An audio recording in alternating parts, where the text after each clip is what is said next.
La priorité des PMI, comme des PME de manière générale, est l'amélioration de leur rentabilité.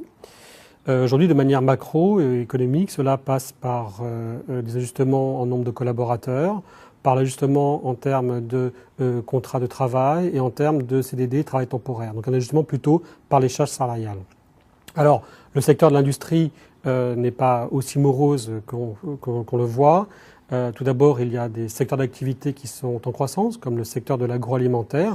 Et puis notons que l'activité export des PMI en France est en croissance, puisqu'elle a gagné 5 points entre 2011 et 2012.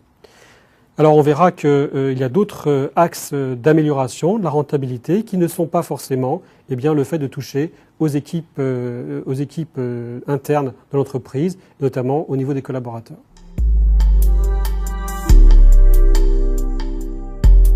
Les axes internes d'amélioration de la rentabilité pour une PMI sont de 3 ordres. Premièrement, les stocks de matières premières. Il faut savoir qu'aujourd'hui, le stock de matières premières est un poste comptable important pour les PMI et qu'il est surveillé comme le lait sur le feu par les responsables de production. Il faut savoir que cela est dû notamment à une hausse de ce poste comptable, une hausse des matières premières du fait du marché et de la demande importante des pays émergents. Aujourd'hui, pour pouvoir améliorer ces stocks de matières premières, la PMI va agir sur plusieurs niveaux d'information. Tout d'abord, évidemment, au niveau de ses clients pour connaître les commandes qui doivent être fabriquées, les commandes actuelles et les commandes futures. Auprès, bien sûr, de l'autre côté de ses fournisseurs et de leur capacité de production. De ses sous-traitants, bien sûr, de leur capacité de concourir aux productions en cours et futures. Et enfin, bien sûr, quatrième point important, la production en cours, analyser les productions en cours. En d'autres termes, c'est agir avec un calcul de besoin net au plus juste. Autre point important, les stocks de produits finis qui ne sont pas livrés. Il faut savoir que là aussi, comptablement, c'est un poids important. Alors, ils ne sont pas livrés pourquoi ? Parce que, premièrement, les productions peuvent être faites en avance. Cela arrive. Deuxièmement, les clients et donneurs d'ordre demandent à être livrés plus tard. Et troisièmement, il y a certaines productions qui sont terminées, mais qui nécessitent des opérations de conditionnement ou des petites retouches. Là aussi, la PMI doit agir sur ce poste-là. Et concrètement, bien identifier quel est le moment où les productions vont se terminer, en fonction de la demande client, en fonction de son organisation interne et en fonction, bien sûr, de ses stocks.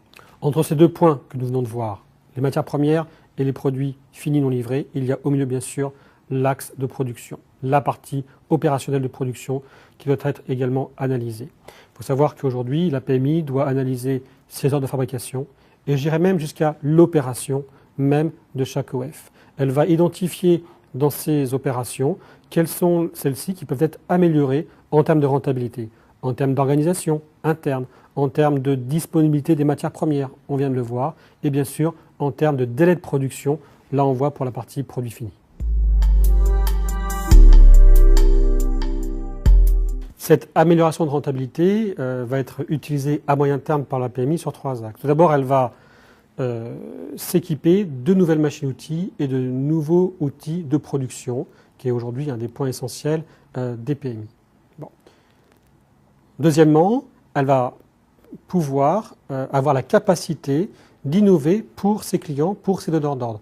Il faut savoir que ce point-là, aujourd'hui, est un des métiers, un des mandatories pour les PMI, d'avoir une démarche d'innovation, de créativité pour leurs clients. Et troisièmement, cela va permettre à la PMI de pouvoir proposer sur le marché européen, on a vu que c'était un des points importants de l'activité économique industrielle en France, de pouvoir proposer ces produits sur le marché européen vers des nouveaux clients, vers des nouveaux prospects.